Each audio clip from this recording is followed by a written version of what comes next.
करता हूं और कार्य के प्रति उनको नमन भी करता हूं। इतनी बड़ी लड़ाई को लड़ने का परिणाम हमारे सामने किस रूप में है? हम लोगों ने जांच की, मैं बात कर रहा था सभापति जी, तो हमारे पास एक भी जीरो टेस्टिंग क्षमता थी और आज के दिन पर हम लोगों के पास 2 लाख टेस्ट प्रतिदिन करने की क्षमता है। ये हेल्थ इंफ्रास्ट्रक्चर उत्तर प्रदेश के अंदर विकसित किया गया। इसमें सरकार का पैसा कम, CSR से और जन सहयोग से जो धनराशि हमें मिली उसका उपयोग हमने ज्यादा किया। लैब्स बनाई, उसके उपकरण मंगाए गए, यहां के कर्मियों की ट्रेनिंग करवाई गई और फिर उसके माध्यम से इसको तेजी के साथ आगे बढ़ाने का कार्य किया गया। आपने देखा होगा दिल्ली के अंदर 5 लाख से लेकर 15 लाख तक उपचार के लिए पैसा लिया जा रहा था। बहुत सारी जगह वहां के लोग भी NCR में, यूपी के अंदर आ रहे थे, कोई नोएडा, कोई गाजियाबाद, कोई मेरठ। उत्तर प्रदेश में आज भी हम लोग फ्री में उपचार की सुविधा दे रहे हैं। और महोदय, उत्तर प्रदेश की आबादी है 24 करोड़। 24 करोड़ की इस आबादी में हम लोगों ने यहां पे 1.5 लाख बेड तो केवल कोविड के लिए बनाए थे, जहां पे कोविड का उपचार हो सके, लेवल 1, लेवल 2, लेवल 3 के। नवंबर 2020 में हमारे पास लगभग 68,000 एक्टिव केस थे और महोदय आज के सुबह की जो ताजा जो जांच वो है उसमें 2,000 एक्टिव केस मात्र रह गए हैं, बाकी सभी उपचार होकर के सुरक्षित रह गए।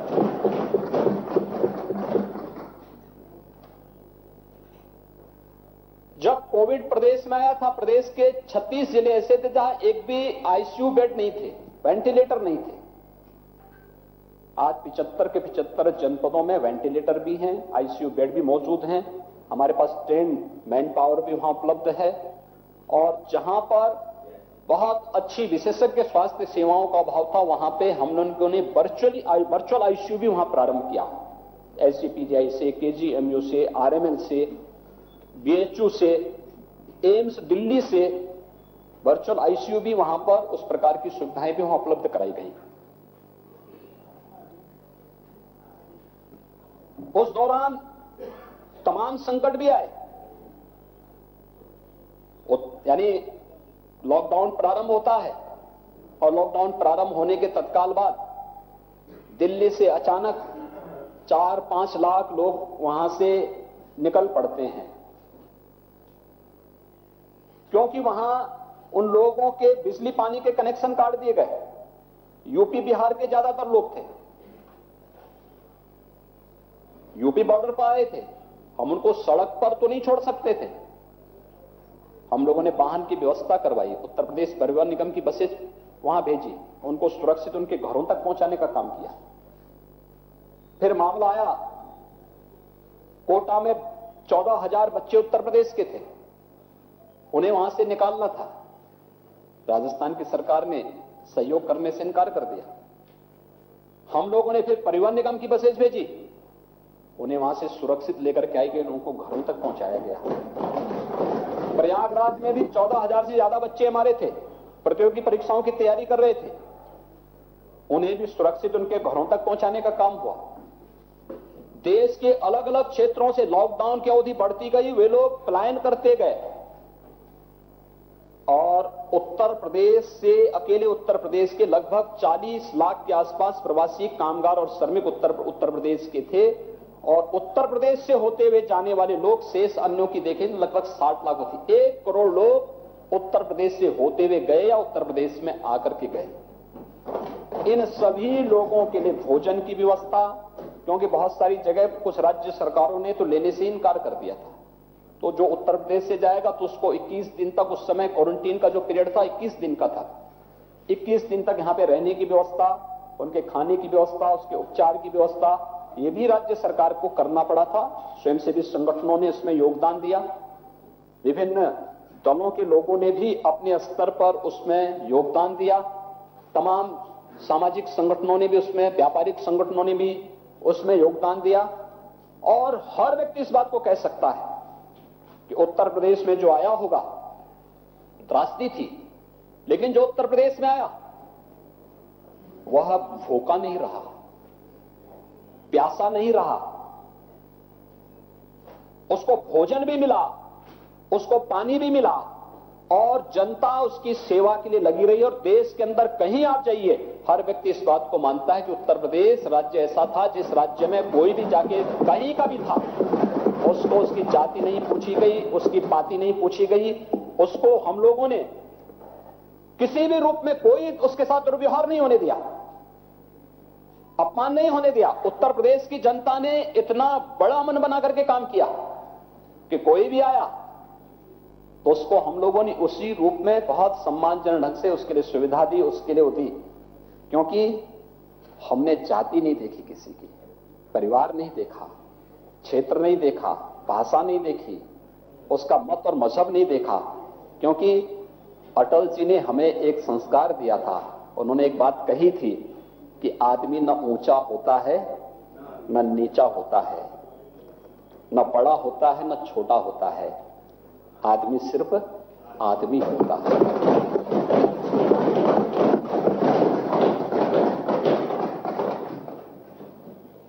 आदमी के रूप में, और उसको पूरी सेवा यहां मिली।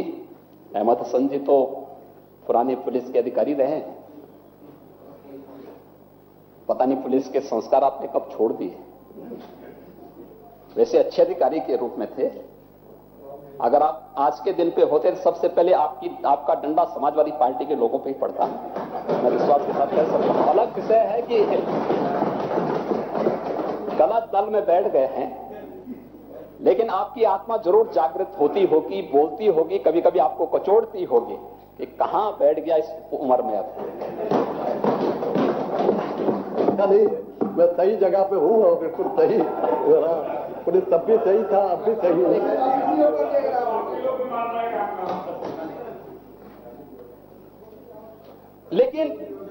लेकिन ये आपने देखा होगा, उस पर भी आ रहा हूं, चिंता मत करिए। मैं कल आपकी पगड़ी देख रहा था, कुछ और थी, आज आप भी अपना रंग बदल दिया। अरे कम से कम बगल में सरदार जी थे, उनसे कुछ सीखे होते।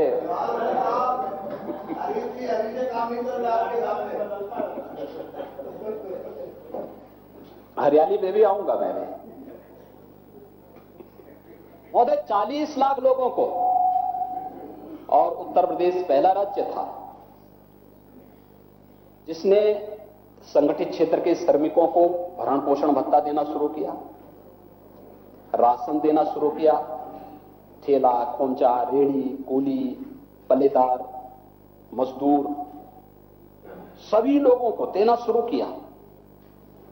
प्रवासी कामगार और श्रमिक आए, हमने कहा ये सब भी हमारे लोग हैं, हमें इनकी ऊर्जा की आवश्यकता है। हमने उनको भी अपनाया, उनको भी भरण पोषण भत्ता उपलब्ध करवाया, राशन किट उपलब्ध करवाए,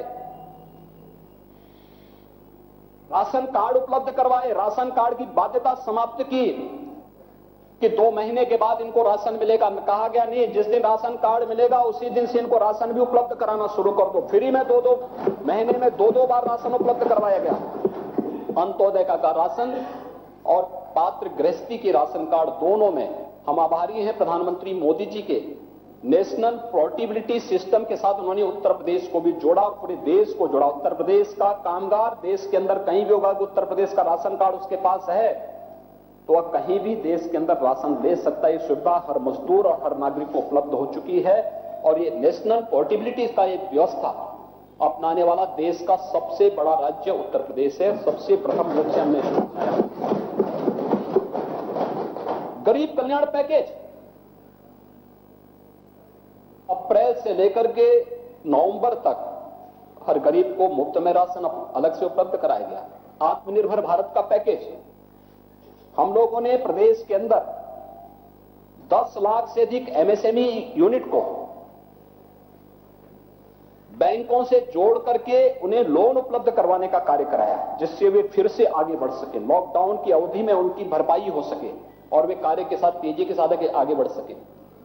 1.25 करोड़ से अधिक लोगों को रोजगार उपलब्ध कराने का कार्य उस दौरान सरकार के द्वारा किया गया और ये निरंतर आज भी चल रहा है। ये सभी कार्य व्यवस्थित रूप से आगे बढ़े और उसी में हमारे कुछ मित्र यहां पे कहते हैं कि पीपी किट के बारे में इसी सदन में परसों में था तो उस दिन इस बात को उठाने का प्रयास हो रहा था कि पीपी किट घटिया थे या क्वालिटी खराब थी। महोदय, पीपी किट ज्यादातर हमें भारत सरकार की संस्था HLL द्वारा फ्री में उपलब्ध कराई गई थी, वो खरीदी नहीं गई थी। दूसरा, जैसे जैसे संक्रमण की दर बढ़ती गई तो स्वाभाविक रूप से डिमांड भी बढ़ती गई पीपी किट की।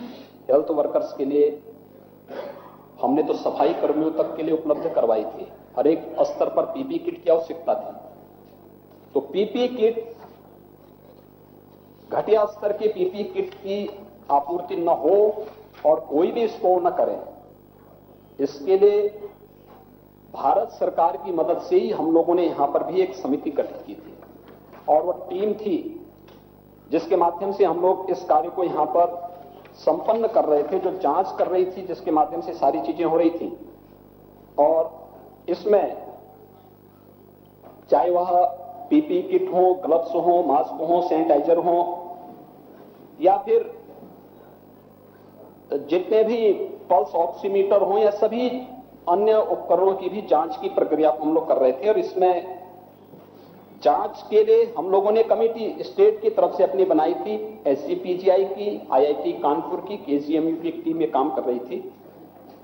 लेकिन साथ साथ भारत सरकार के द्वारा अधिकृत जो प्रयोगशालाएं थी, जिसमें small arms factory Kanpur, ordnance factory Kanpur और मुरादनगर, नेट्रा गाजियाबाद एवं सिट्रा कोयम्बटूर से इनकी निरंतर जांच कराई जाती थी और जो स्मारक में खरे उतरते थे उन्हीं को ही उपयोग में किया जाता था। दूसरा, यह भी सुनिश्चित किया गया कि किसी भी सामान की कमी न पड़े। शुरुआत में आपने देखा होगा, लॉकडाउन जैसे समाप्त हुआ था उस दौरान तक संक्रमण के पेशेंट बहुत कम थे, लेकिन लॉकडाउन जैसे खुला, जनजीवन जैसे सामान्य की तरफ गया, संक्रमण बढ़ता गया, तेजी के साथ बढ़ता गया। और हम लोगों के लिए तो हमला, सरकार ने अपने 2 मंत्री खोए हैं, इस सदन ने अपने एक वरिष्ठ सदस्य को खोया है। संक्रमण बढ़ता गया तो लॉजिस्टिक की भी आवश्यकता उसी प्रकार से पड़ती गई। पीपी किट, ग्लव्स, सैनिटाइजर, ये भी मांग बढ़ती गई। सैनिटाइजर, शुरू में सैनिटाइजर आपने देखा होगा, मार्च में, मध्य मार्च तक 500 रुपए में 100 ग्राम सैनिटाइजर मिल रहा था। और बाद में उत्तर प्रदेश की चीनी मिलों से कहा गया कि भाई अब चीनी कम, अब इससे सैनिटाइजर बनाने का कार्य थोड़ा करिए। डिस्टिलरीज को इसके बारे में लगाया गया और यही उत्तर प्रदेश है जिसने उत्तर प्रदेश के सैनिटाइजर की आपूर्ति को तो पूरा किया ही, उत्तर प्रदेश के साथ साथ 27 राज्यों को सैनिटाइजर भी उपलब्ध कराने का कार्य किया।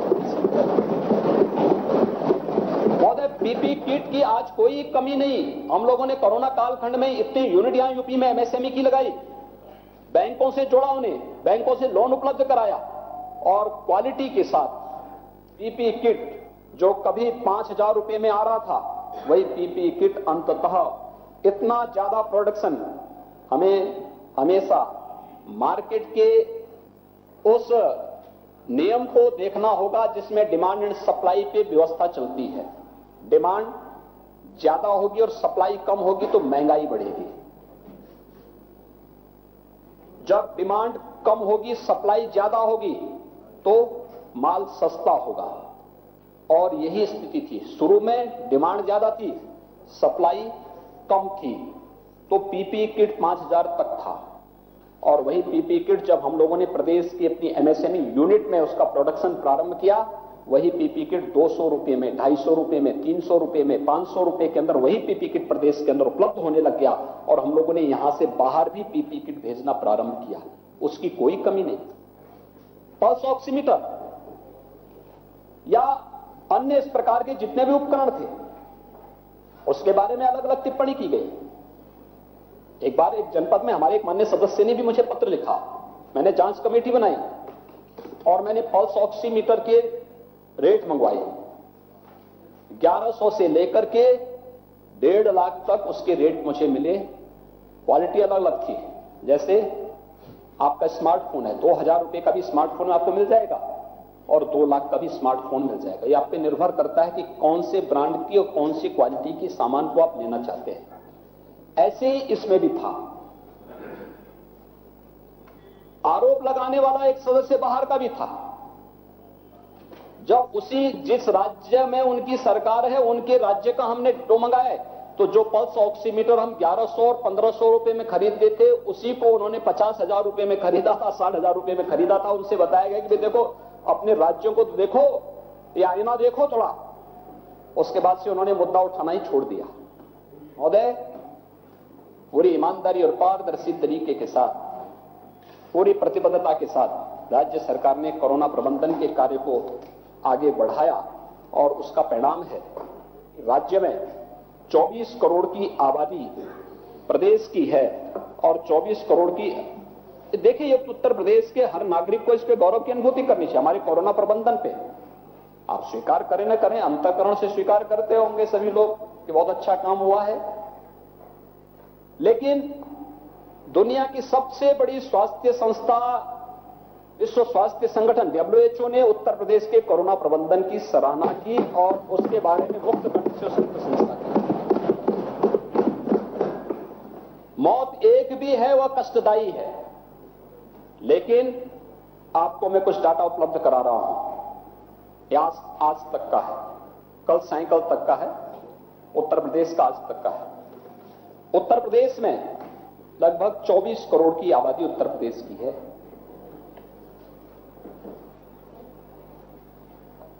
हमारे यहां कोविड के संक्रमित कुल हुए 6,03,232। रिकवरी जो हो चुकी है, जो पूरी तरह स्वस्थ होकर घर जा चुके हैं, इनमें 5,92,327। कुल मौत हुई 8,723। ये उत्तर प्रदेश का है। दिल्ली की कुल आबादी है 1,87,00,000। दिल्ली में संक्रमित हुए 6,38,373। रिकवरी 6,26,000 और मृत्यु 10,905। महाराष्ट्र जनसंख्या है 12,31,00,000। कोविड संक्रमित 21,21,000 से ज्यादा है।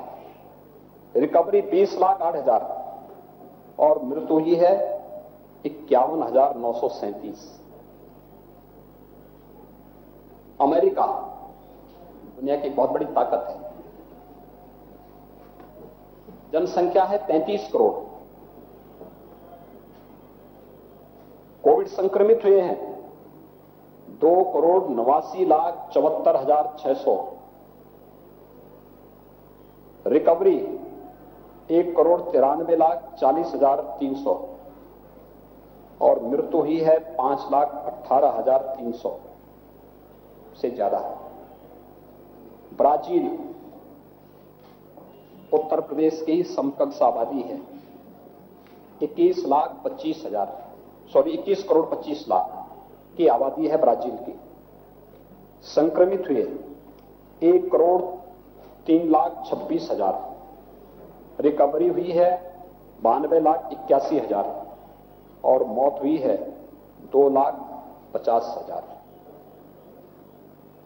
ये है आपके सामने जो उत्तर प्रदेश के अंदर कोरोना प्रबंधन का कार्य हुआ है।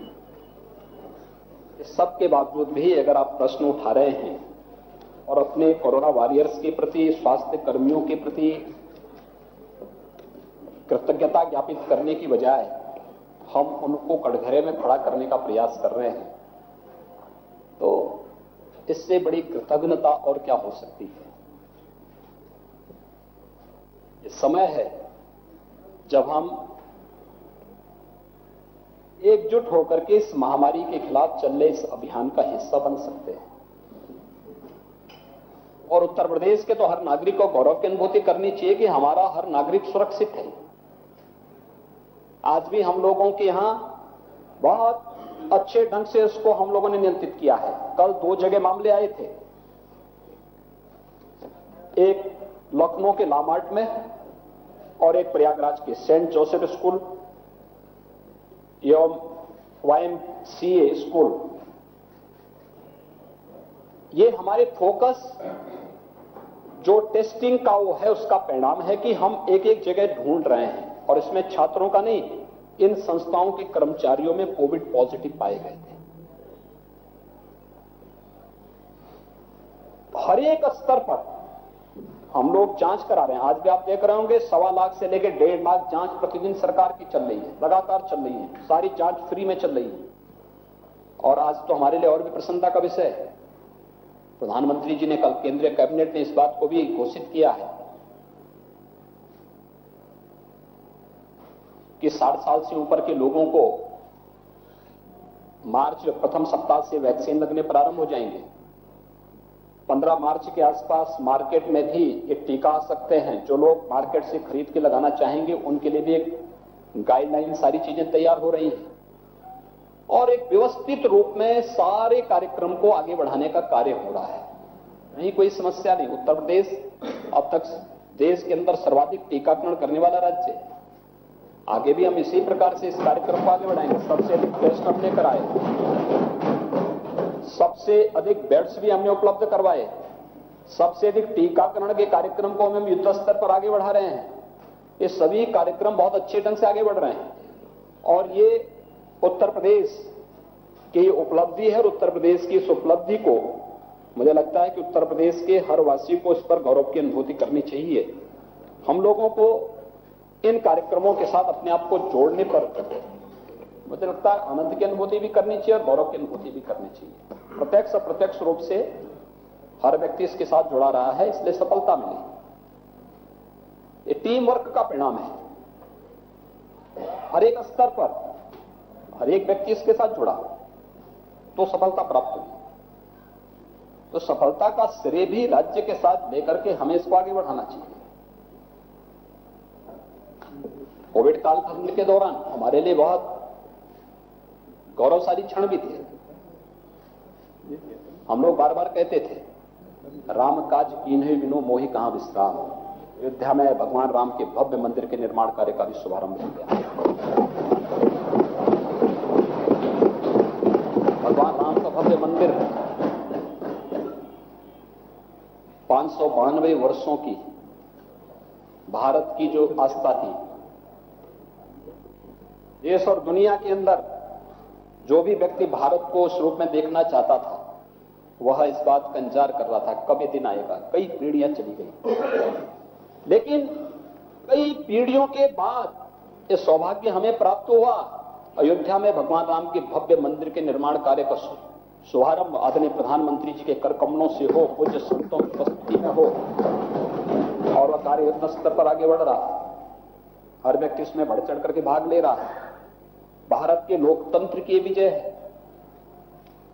भारत के न्यायपालिका की ताकत का एहसास दुनिया ने देखा है। जो लोग कहते थे कि अयोध्या में फैसला होगा तो ये कर देंगे, वो कर देंगे, हर व्यक्ति ने देखा कि न्यायपालिका ने एक बार फैसला सुनाया और फैसला अमिट रूप से आगे बढ़ गया। कार्यक्रम युद्ध स्तर पर आगे चल रहा है और सर्वत्र शांति है, सुरक्षा है, सौहार्द है। इस बार तो गणतंत्र दिवस की देश की परेड में अयोध्या की जो झांकी थी प्रदेश सरकार ने भेजी थी, उसको पहला स्थान प्राप्त हुआ।